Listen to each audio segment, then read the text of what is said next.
a terminar o hacer de nuevo el video del omelette hoy día, con lo que nos sobró del otro día, que fue esto lo que guardé, y esto que es lo que voy a picar ahora. Lo prometido es deuda, así que ahora viene ese video.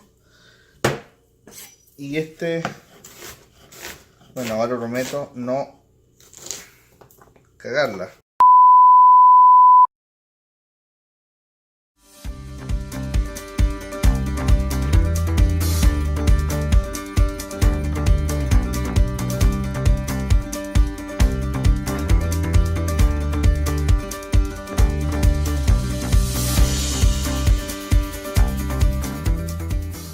Le eché margarina esta vez un poco, en vez de aceite. A ver cómo queda.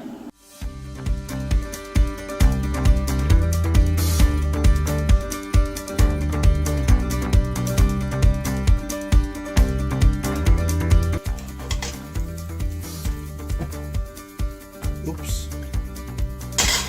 Y le echamos los ingredientes.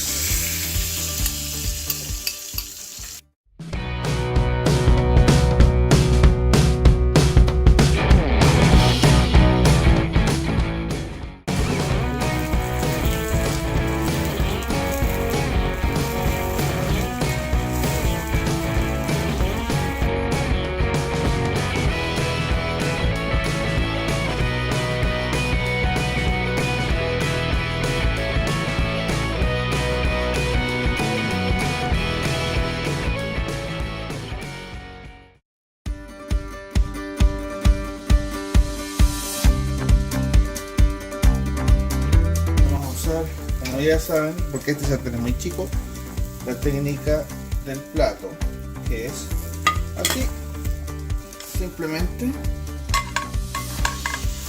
Si a ustedes no les importa la presentación,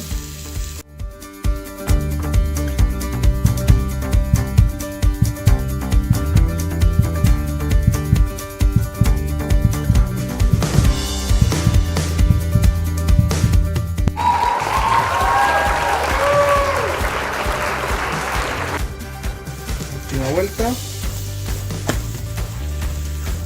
Está bien. Ya. Listo.